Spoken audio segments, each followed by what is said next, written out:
Once upon a time, in the restless, noisy, pepper-soup-scented streets of Warri in the heart of the Niger Delta, there lived a man whose jealousy was so intense that if it could be bottled and sold in the markets, it would outshine crude oil as the region's most profitable export.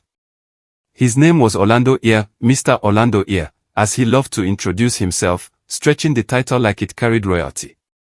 If you open any dictionary and search for the word greedy, you might as well find his passport photograph smiling back at you, polished and confident, hiding the truth behind well-brushed teeth. On the surface, Orlando was not an unpleasant-looking man. He was tall and dark, with broad shoulders and a neatly trimmed beard that gave him the appearance of discipline and responsibility. From a distance, he looked like the kind of husband any woman would feel safe beside. But proximity reveals what distance disguises.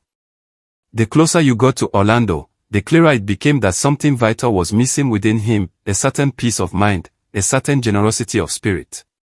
His insecurity ran so deep that even his own shadow seemed uneasy whenever his wife achieved something worthy of praise. He could not bear applause that was not directed at him, he could not stand admiration that belonged to someone else, especially not to the woman who shared his name. And then there was Christy Fear, whose very presence felt like sunlight breaking through heavy rain clouds. If beauty were a crime in Warri, she would have been sentenced without appeal, not only for the symmetry of her face or the grace in her walk, but for the rare kindness that lived in her heart. She was warm, patient, and generous in ways that made other women quietly wonder when heaven would remember them too. Her laughter carried comfort, her smile softened hardened spirits, and her compassion made neighbors feel seen and valued. She was the kind of woman a grateful man would kneel for every morning in thanksgiving.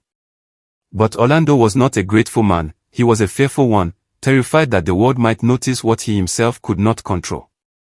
They met during a church program in Warri, on a Sunday morning thick with hymns and expectation.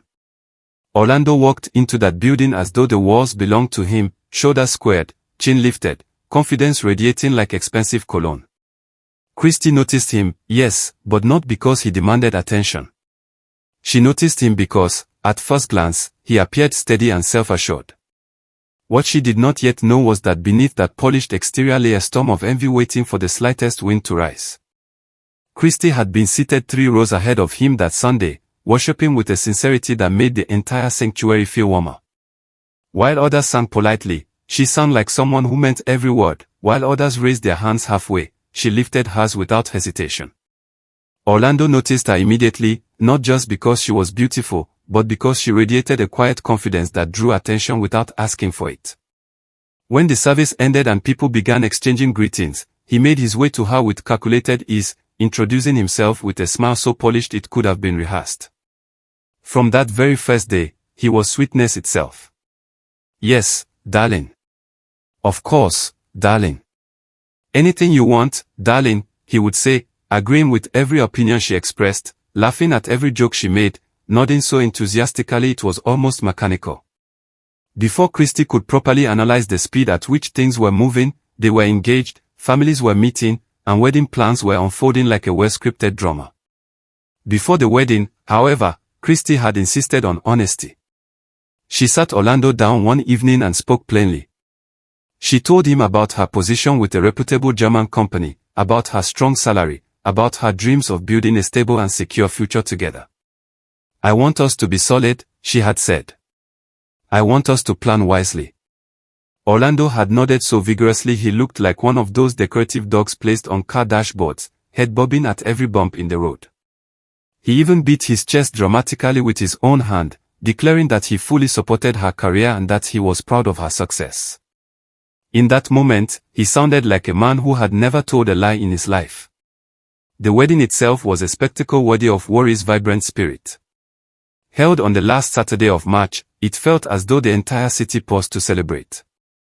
The jollof rice was smoky and rich, cooked the way only a Delta celebration can perfect it. The high life band played with such energy that one enthusiastic uncle climbed onto a chair and danced as though his bones had signed a truce with age. Christy glowed in her white dress, her happiness genuine and unguarded. Even Orlando managed, for that single day, to look like a proper, contented husband. But barely 2 weeks after the confetti settled and the last wedding gifts were arranged in their new home, the atmosphere shifted. One evening, Christy returned from work exhausted yet satisfied, her office shoes dangling from her fingers as she stepped into the sitting room hoping for rest. Orlando was already there, seated stiffly with his arms folded across his chest. His face was hard, set like concrete, the expression of a judge who had already reached a verdict before hearing the case. "Christy," he began, his voice flat and dry, "you need to resign from that job." The spoon in her hand slipped and clattered loudly against the tiled floor before rolling under the table. She turned slowly, staring at him the way one stares at a generator that suddenly begins speaking in an unfamiliar language. "I beg your pardon," she asked, certain she had misheard him. When he repeated himself without the slightest trace of humor, she laughed nervously. "Babe, what kind of joke is this? Resign for what reason?" His reply came sharp and cold. He did not want his wife any more than him. It was unacceptable in his house. For a moment, Christy was speechless. This was the same man who had praised her ambition, who had promised support in her father's living room, who had thumped his chest in pride. Gathering herself, she sat across from him and spoke with careful calm. She reminded him that they were newly married, building a shared future. She spoke of school fees, hospital bills, groceries, responsibilities yet to come. She suggested opening a joint account where every kobo she earned would automatically become family money. She emphasized that she was not competing with him but partnering with him. Orlando's nostrils flared as though offended by the very logic of her words. "I said what I said," he snapped, rising from his chair.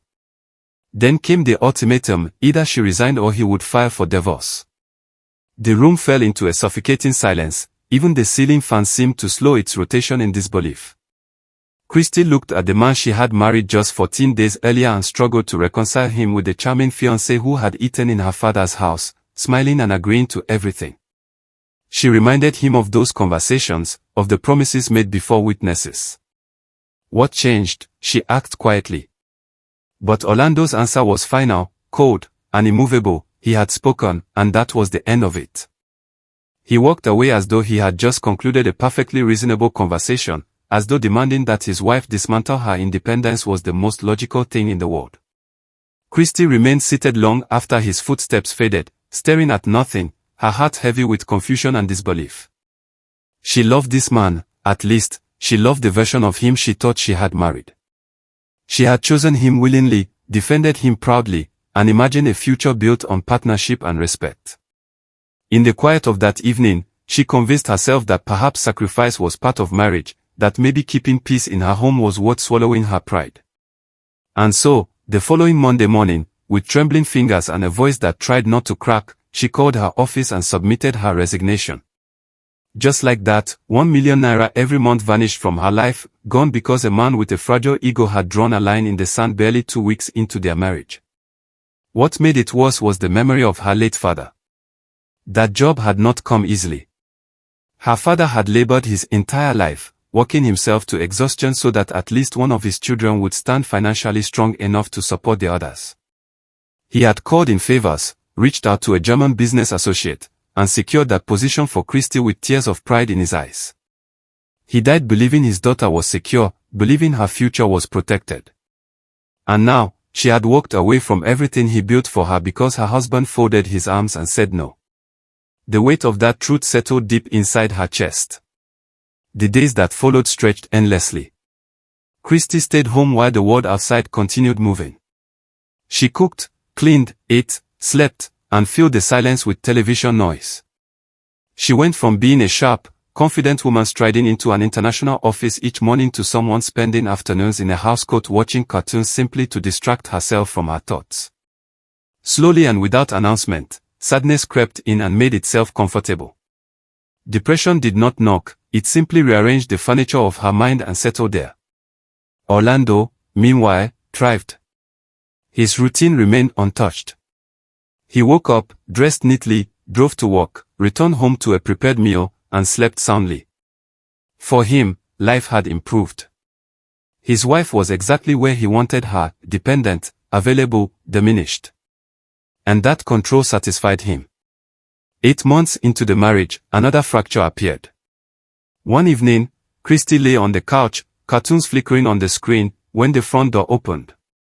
Orlando entered, not alone, but followed by a stranger who stepped into the house with casual confidence.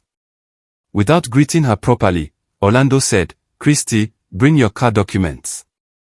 She sat up slowly, confusion clouding her face.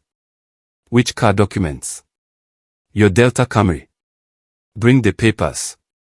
When she asked why, his answer landed like a slap, "Because I have sold it." The room seemed to tilt. That car was hers, purchased with her own earnings long before she met him. It represented independence, movement, dignity. She rose to her feet, disbelief turning to anger.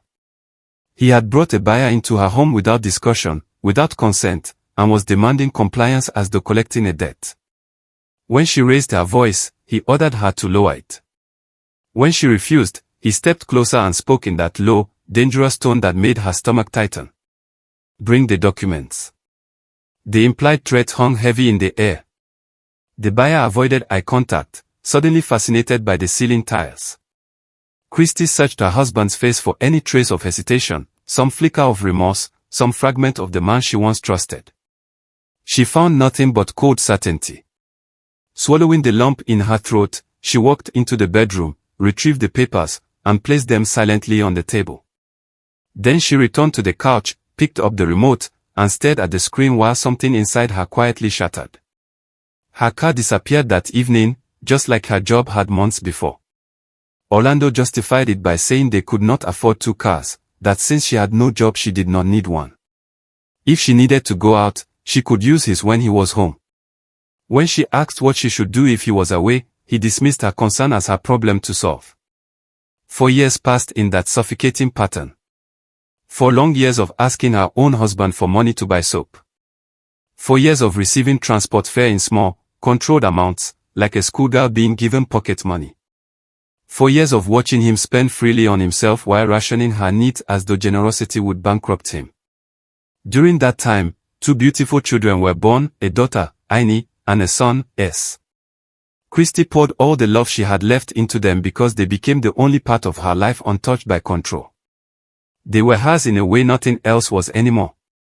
To the outside world, everything appeared normal. Her mother in the village knew nothing of the quiet suffering. Her younger brother, still in school, remained unaware. Christy carried her reality alone, smiling in public, breaking in private, and surviving each day on the small pieces of strength motherhood gave her. To everyone back home, Christy was still the shining success story of the family, the strong daughter their late father had secured before he left this world. Her mother spoke of her with pride, neighbors mentioned her name with admiration, and her younger brother carried her image like a badge of hope. What none of them knew was that the picture had been carefully maintained with borrowed paint. Every single month, Orlando handed Christy 200,000 naira to send to her family. It was the one expense he never argued about, not because he was generous, but because it purchased silence. That money protected his reputation. It ensured that no one would question why the successful Christy was suddenly quiet about her career. It allowed him to maintain the image of a thriving household led by a capable man. And so whenever her mother called, her voice warm and grateful, she would say, "Christy, my daughter, God will continue to bless you. You are the backbone of this family." Your father knew what he was doing when he fought for that job. Christy would force a smile into the phone and reply softly, "Mama, please don't mention," before ending the call and returning to the hollow stillness of her reality. Then one afternoon, while she lay on the bed staring at the ceiling, a ceiling that had become far too familiar, her phone rang. It was her younger brother, Okinedu. His voice burst through the speaker, electric with excitement. "Sister, you will not believe what happened. I got the scholarship. Ohio State University. Sister, I got in." For a moment, something warm flickered in Christy's chest, something alive, something she had not felt in years. She sat up straight, her heart racing. "Okin, are you serious? Congratulations."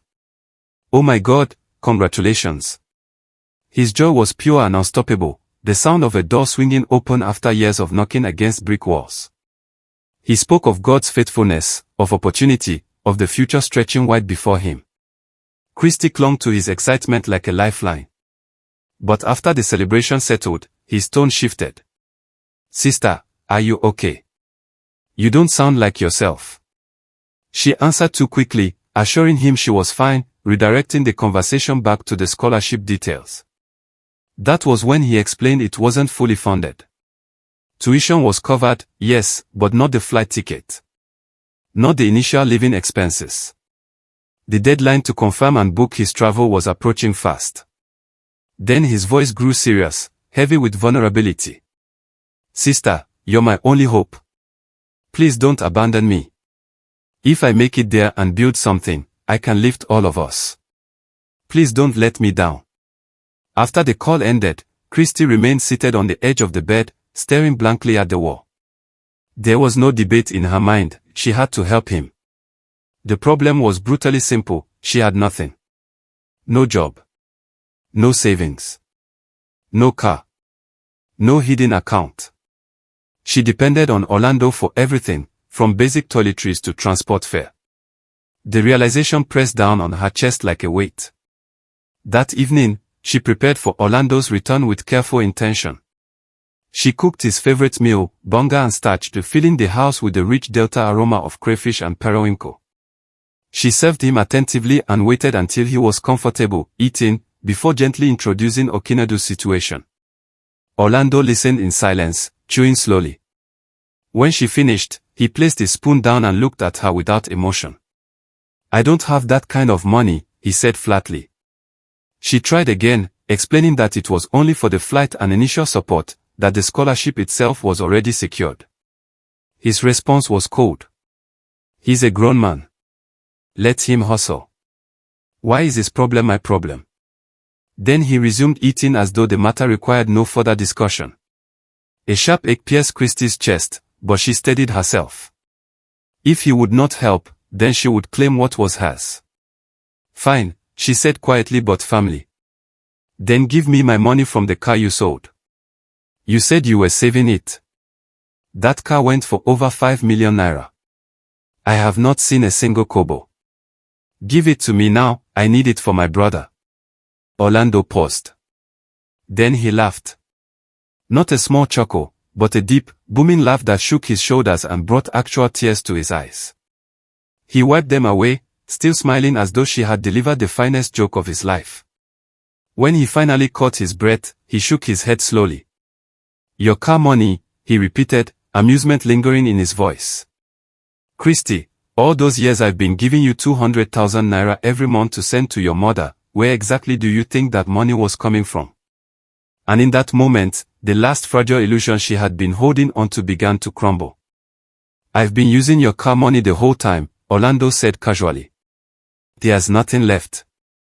So please, find another way to sort your brother. And with that, he picked up his spoon and continued eating his bonga soup as though he had merely commented on the weather. Christy sat frozen at the dining table, the clinking of his spoon against the bowl sounding distant and distorted. The room felt unreal, as if she were watching her life from far away. Something inside her cracked open in that moment, not loudly, not with shouting or dramatic confrontation, but quietly and deeply, like a wall that had borne too much weight for too many years and had finally split down the middle. She realized, with painful clarity, that she had made a grave mistake. The man she had sacrificed for had been dismantling her piece by piece. That night, she lay in bed and cried until her body felt hollow. But by morning, through swollen eyes and a tired heart, something stirred in her memory, something she had almost forgotten. 6 years earlier, 2 full years before Orlando had ever entered her life, Christy had bought a plot of land in Asaba with her own salary. She had paid 1.6 million naira, secured the documents, and then life had swept her into marriage and motherhood, pushing the land to the back of her mind. She had never mentioned it to Orlando. He had no knowledge of its existence. That morning, after he left for work and the children went to school, she picked up her phone and quietly contacted a land surveyor for valuation. When the results came back, Christy had to lower herself to the floor because her knees would not hold her. The land was now worth 24.8 million naira. She covered her mouth with both hands as tears streamed down her face, but these were not tears of pain. They felt different. They felt like air rushing back into lungs that had been starved too long. They felt like the beginning of something powerful. Within that same week, without informing a single soul, not her neighbors, not her mother, and certainly not Orlando. Christy found a buyer. The transaction was swift and discreet. She collected the money, counted it carefully, and made her decisions with calm precision. She sent 18 million naira to Okinedu, enough to cover his flight, his settlement, and to give him a comfortable cushion so he would not land in fear. She invested 3 million naira into purchasing another plot of land in a different estate, remembering her father's words that land never lies. And she placed 4 million naira into a new bank account, one that carried only her name. When Okinedu called to confirm the money had arrived, he wept openly over the phone. "Sister, I swear, I will never forget this as long as I live." Christy smiled softly and told him to focus on his future, and gently asked him not to tell their mother the full amount. Not long after, Orlando quietly stopped giving her the 200,000 naira he used to send home monthly. No explanation. No warning. He simply stopped, as he often did with things that did not benefit him anymore. Soon her mother began calling more frequently, worry seeping through her voice despite her attempts to hide it. Christy opened her secret savings and began sending 100,000 naira herself to ensure her mother lacked nothing. Then she took 500,000 naira and built a small kiosk in front of her mother's house in the village, stocking it with provisions, drinks, and daily essentials. It was modest but steady. It gave her mother independence, dignity, and income. When the kiosk was completed and stocked, her mother called her in tears of gratitude. "My daughter, this is all I ever wanted, something of my own. God will reward you." Christy listened, smiling quietly, then retreated to her room and whispered her thanks to God. This was not the season to reveal her strength. Silence had become her strategy. 3 years passed. In the United States, Okinedu worked tirelessly while studying at Ohio State University. He balanced part-time jobs with heavy coursework, slept less than he should, and pushed through every obstacle. Then he graduated. And before the ink on his certificate had fully dried, a major American technology company offered him employment. They hired him with a salary so impressive that Christy gasped when he told her the figure. They even sponsored his legal work permit, securing his future properly in the United States. Okinedu had made it. The same young man Orlando had dismissed and told to hustle had done exactly that, and succeeded. And the first person on his mind was his sister. He called her one evening, excitement trembling in his voice, and told her he was renting her and the children a house in Warri, a beautiful home in a secure estate, with a garden, a gate, proper security, and even a swimming pool shimmering blue beneath the afternoon sun. For the first time in years, Christy felt something stronger than survival rising inside her. Hope was no longer a memory. It was becoming a plan. "You deserve better than where you are," Okinedu told her over the phone, his voice firm with conviction. "And I'm going to make sure you have it." Christy laughed and cried at the same time, overwhelmed by the reversal of roles, her little brother, once dependent on her strength, now standing tall and determined to lift her. He refused to let her argue, insisting that this was not charity but gratitude. Within a month, the arrangements were complete, and Christy and her children moved into the new house he had rented for them in a secure estate in Warri, spacious rooms, a manicured garden, a gleaming kitchen, and a swimming pool that shimmered like polished glass beneath the sun. On the first day, Orlando walked slowly around the compound with his hands clasped behind his back, inspecting the property in silence. He said nothing, but his stiff neck and tightened jaw betrayed him. Admiration and jealousy clung to him like a coat he could not remove. A few weeks later, Okinedu called again with another surprise. "Sister, go to the port. Your car is there. I shipped it from America. It's a Mercedes-Benz GLK 350, go and clear it and drive your blessings home." When the vehicle finally rolled through their gate, a sleek 2013 GLK shining under the afternoon light, Christy could barely contain herself. She walked around it 3 times, touching the bonnet, the mirrors, the door handles, as though afraid it might disappear if she blinked too long. Tears streamed down her cheeks, but this time they were tears of joy. Her children jumped up and down chanting, "Mommy's car! Mommy's car!" Even the security guard smiled broadly at the scene. Then the front door opened, and Orlando stepped out onto the veranda. He stared at the car with a long, measured look, the kind a man gives to something he desires but knows does not belong to him. His expression was controlled, but the hardness in his eyes was unmistakable. "Who exactly sent this car?" he asked evenly. "My brother," Christy replied, still radiant with happiness. "The same brother you refused to help 3 years ago. Look at what God has done." Orlando's silence stretched in.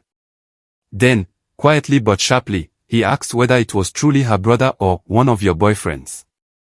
Christy stopped and faced him, her eyes no longer sparkling but steady and tired. "My brother. My blood. The one you said should hustle for himself." She turned back to the car and whispered, "To God be the glory." Orlando retreated inside without another word. That night, long after Christy had drifted into peaceful sleep, Orlando lay awake staring at the ceiling. Each steady breath she took seemed to tighten something inside him. This was the fear he had been trying to outrun, the return of her independence. A foreign car. A house funded by her brother. Money he did not control. In his mind, these were threats, not blessings. He imagined himself shrinking in his own home, losing the dominance he had carefully constructed. By morning, his decision was made. At breakfast, he casually announced that his car had developed a fault and that he would need to use hers for work. Christy, frying plantains at the stove, looked up calmly. "Since when?" she asked. "Since yesterday." "Where are the keys?" he snapped. She kept her voice even. "That car was a gift from my brother. It has my name on it. You have your own car, please fix it." The plantain crackled loudly in the pan, punctuating the silence. Orlando leaned against the doorway, narrowing his eyes. "I warned you," he said coldly. "I told you that once you started seeing money again, you would begin to disrespect me. And now look at you. That's disrespect." Christy asked quietly, turning to face him fully at last. "Orlando, you sold my car without my permission. You forced me to resign from a job that was paying me 1 million naira every month. You have controlled every part of my life for years. And because my brother bought me one car as a gift, suddenly I am disrespecting you. Show me the disrespect. Point to it." Her voice was steady, not loud, not dramatic, just firm with a clarity that had been building for too long. Orlando's eyes darkened. "Then be prepared to leave this house," he said, his voice dropping into that low, dangerous register he used when he wanted to intimidate. Christy did not blink. "Which house?" she asked calmly. "The house my brother is paying rent on." "Is that the one you're threatening to throw me out of?" She turned back to the stove and continued frying the plantain, the oil crackling sharply in the tense silence. "If my blessings are making you uncomfortable," she added evenly, "then maybe you are the one who should leave." The air in the kitchen thickened with unspoken fury. Orlando stared at her back for a long moment, his jaw tight, pride bruised in places he could not admit. Without another word, he grabbed his car keys and stormed out. The gate rattled violently behind him as he drove off, in the same car that supposedly had a fault, now running perfectly fine. He drove aimlessly through the busy streets of Warri, anger boiling hotter with every passing minute. His hands gripped the steering wheel so tightly his knuckles paled. His thoughts collided like buses at a chaotic motor park. He told himself he could not sell the new car, it was in her name, and her brother would surely create trouble.